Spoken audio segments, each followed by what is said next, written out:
Hi there, this is Amanda Frankel with our Crafty Playdate, and I wanted to show you, if you're not a local here, I live outside of Chicago. If you're not a local here and you've never taken a class with me before, you may not understand kind of what I'm talking about when I'm talking about different classes. So I wanted to kind of tell you, this is a normal Stamp-A-Stack for me. So we would make 2 each of 3 different designs, and people go home with them completed. They don't go home with extra parts. They have time to complete everything, and they're made for them to be able to do that and still have a little social time. But we do 2 each of these 3, and that's why, actually, the reason why is because I know you. I am you. I'm a crafter like you, and I'm also a craft hoarder like you. So I know if you make a card that you're obsessed with, this guy, or even these oranges that feel so cool. If you make a card that you're obsessed with, you are not going to send it to anybody. And I want you to send these out. Send them. So if you make 2 of them, you might say to yourself, I really like this card. I'm keeping one for myself, but I'll mail this one to my friend. So that way these cards get out in the world. So if you live locally, please come take a class. If you don't and you're interested in a kit, I can kit it. It would not include stamped images, right? Because that's against the Stampin' Up! Rules. But it would include all the parts that you need to make it. It would, if it has die cuts, I can cut them out for you, but I will not stamp it for you. If it has designer series paper, it's included.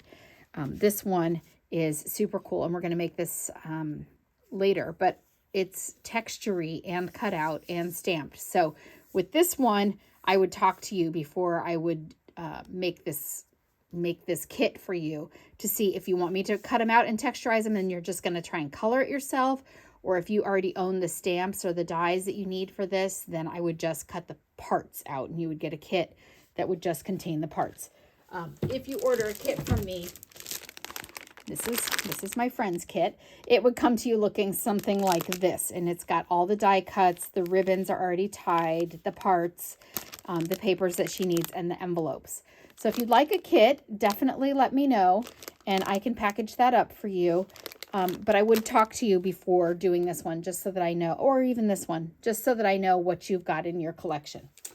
All right, so anyway, we're going to get started today. We are going to make this card, because why would you not want to make this card? It's so cute. And I do want to go over some different tips with you. So I don't know if you can see, but it does have a little sparkle on it. His little wings are sparkly, and this ribbon is great too. And I will list everything that I use in the description below. Some of these things you can only get if you host a party. So that's why coming to the class is fun, unless you like all these supplies. You want to get that orange set and a couple other things, then you could get this frog set for free. This frog set looks like this, and it actually has the innards that you can stamp, and we are going to use a Stamparatus, so I'll show you how you could do that.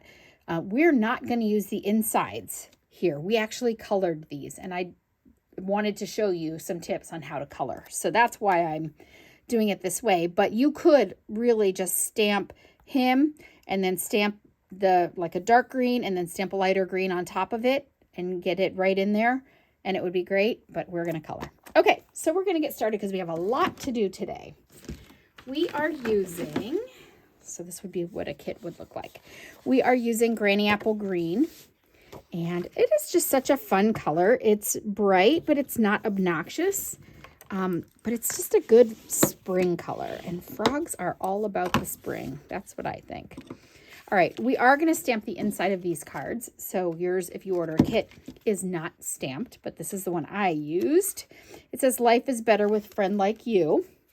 It is not from this stamp set, and I don't remember right off the top of my head what it's from, but I will absolutely list it in the description below, so be sure that you look there. But it is a red rubber stamp, so we don't need our mat.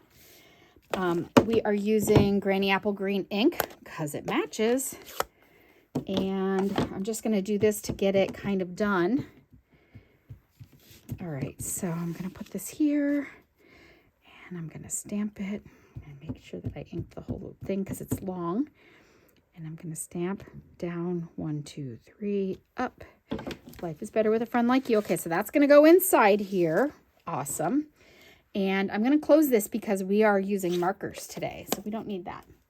And we're using our Stamparatus. This is where a Stamparatus comes in super bonus. When you order this, it comes with 2 plates, and I use both of them a lot. So if you haven't checked out some Stamparatus videos of mine, go back through some of my videos. I did one that uses, I think it's called like Magic, Flora Magic or something like that, and it shows you some cool tips. But this is my favorite part of it. So I use the paper. This doesn't come with the Stamparatus, this paper, but it's in the catalog, and it's not expensive, and it's so worth it because I mark on it all the time, and it'll last for a long time. I'll use the same piece forever. And they're just kind of disposable, recyclable. All right, so I have marked here by just putting little hash marks around where I want my paper to be. And this is so that I can get my frog to sit on his log. Okay, so we're going to go ahead and stamp both of these. Doesn't really matter the order.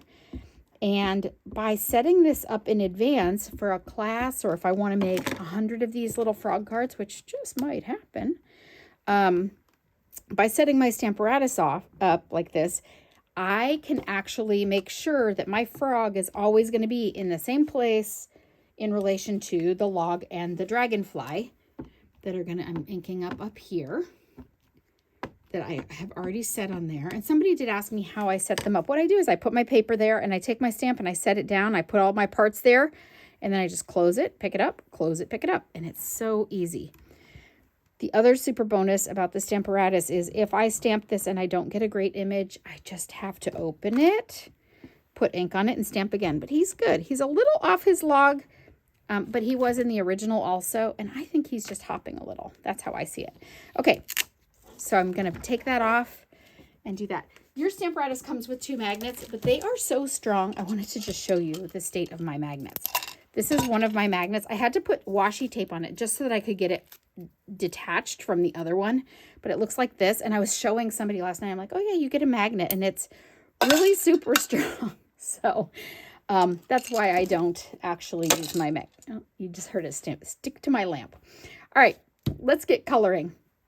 When you are coloring and you are using Stampin' Blends, which is what we are going to be using, you do not want to do it on your card base. So I would not set this here and then start coloring, because as I color, and I'll show you the back as I do it, as I color, it is going to bleed through, and you need it to bleed through, because when it bleeds, it's actually helping it to blend. It's helping that ink kind of spread out.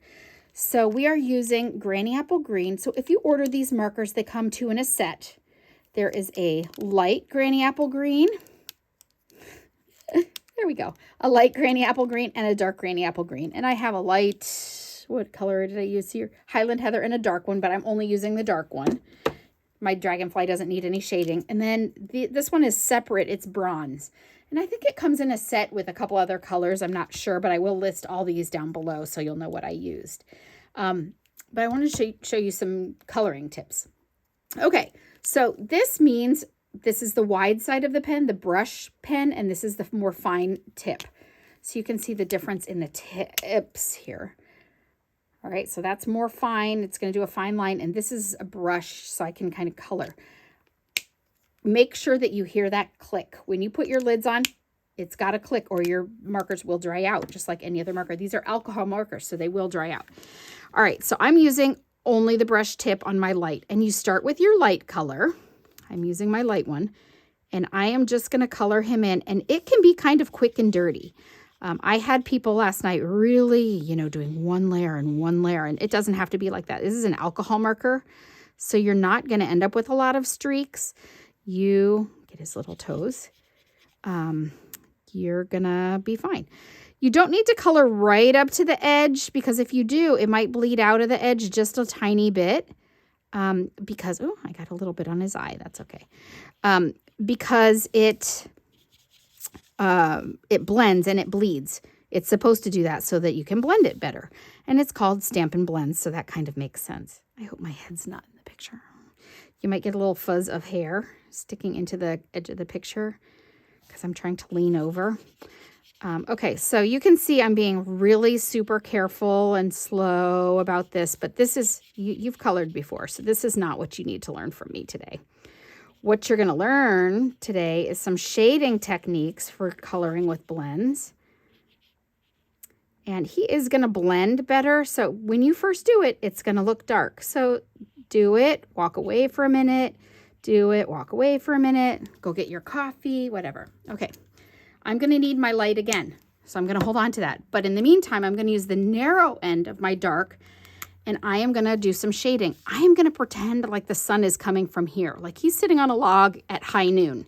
So where would he be darker? He'd be darker in his underbelly down here, right? His underbelly would be darker.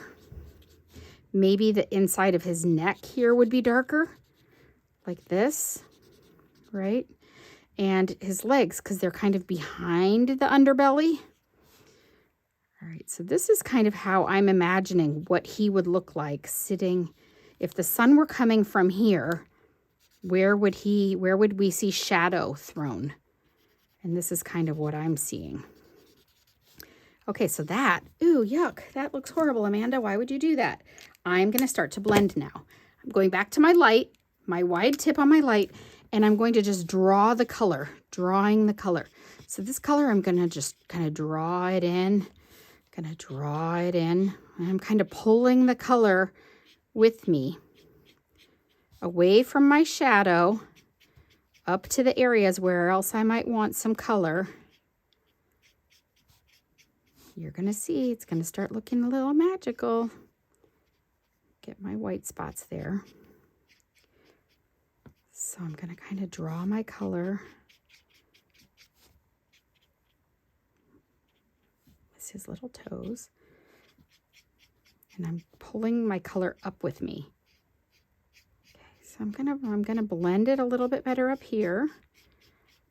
I know it looks funny still. Just wait. As he starts to dry, you're going to see that he actually is starting to look a little shaded where I wanted him to, but it does blend. He's going to start to dry here in just 1 second.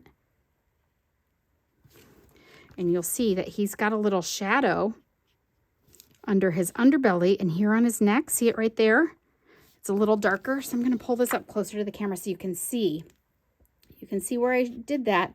If I just keep moving my pen up that ink a little bit, it's just going to kind of draw it up and give it a little more shading. Get his toes in there. Okay, so this is what it looks like on the back. It bleeds a little bit. It's supposed to. That's where it helps blend. It helps spread that color out. But that is why this paper, by the way, is made specifically to use for those. So it's great. But that is why you don't want to color on something. So it didn't bleed through enough to make a mark on this, but you don't want to do it on a table or on your card base where it could possibly bleed through and cause you angst. And that would be angst. Okay, so now you can see he's got a little darker area here. He looks like he's got his little belly hanging there. And you can see a little bit of shading. So that's what's important. I do not want to go through the rest of this with you. I just colored that solid bronze. Oh, I'll do the little guy here. I'll do the little guy while I'm in the video with you. All right, so he is just, I'm using the dark only. I'm doing everything but his eyeballs. Same with the frog. I do everything but the eyeballs. How cute is he? Oh my goodness. And so I just thought the Life is Better with a Friend Like You is perfect for a little frog and a dragonfly. This set is cute because it has one of the stamps is a little tongue with a fly on the end. And so if you were using a Stamparatus, you would set up the frog on one side. So you'd set up the frog on one side, and then you do the little tongue with the fly on the other side and just lower it, and it would just drop the tongue right in there. He'd be getting it. But I wanted them to be friends, not eating each other. All right, now I'm using this. This is Wink of Stella. It looks like mascara in your purse. So if you throw this in your purse when you're out crafting, and then you stop at a stoplight and think you're going to put on mascara, ask me how I know. All right, so this is colorless. It doesn't have any color. It just has glitter. So whatever you color over is not going to change colors. It's just going to get sparkly. So I'm only coloring his, and if you go out of the lines a tiny bit, does not matter. You've seen me use Wink of Stella a lot in Christmas videos where I might be putting I might be putting like little stuff on a or pine tree or something like that. This is, there you go. And I just put some sparkle on his wings. I don't know if you can really see that. I'm trying to get some light in there. Just a little sparkle on his wings that make him look a little fun. And the reason that I'm doing that is because on this card, there is actually a bow that has glitter in it. And I'll list this ribbon. This is a current ribbon that I love. I'll list this ribbon in the description. I used a bow maker.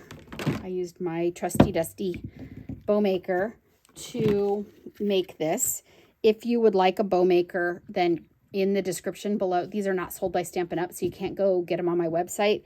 But in the description below, I do have them listed with a link, and you can let me know. My friend makes these for me. All right, so this goes around between the legs, up and over the top to the back. And I know you're thinking, oh my gosh, you just did that so fast. There is a video, actually, in my collection way back, like way in the old videos in the archives there. So just dig back a little on how to make a perfect bow, or text me and I'll send you a link. And that is a perfect little bow. And once I glue my stuff, I start gluing my stuff together. So this is my inside. This is going to be on here, but before I glue this down, I am going to tie my ribbon on, and I want it to be right about here. So the way I'm going to do that is I'm going to put my thumb on the bow, flip it over, and put a little piece of tape there. Flip this around and cut it and tape that. And then, so that's going to stay there without a problem. Once I do that, then I can, once I've finished coloring, I'll just slide that in there, glue it down, and he's all colored. And then I'll glue this whole thing onto my card front, and my card will be done. So I'm not going to do the rest of the card today because it was a little bit long, just showing you how to do some coloring. But I think you can see some of the shading then on the frog. And he looks a little more realistic than just if I colored him with one flat pen. So I hope you enjoyed this today. If you like this kit and you want it, I cannot stamp it for you, so it would just be the papers. But this is a set that is available in the hosting. So send me a message. My email will be below. Send me a message and ask me how to go about doing this so that you can earn this great set. Have a great day. Stop back and see me soon, and I'll be making those other cards, so be sure you check back. Thanks. Bye-bye.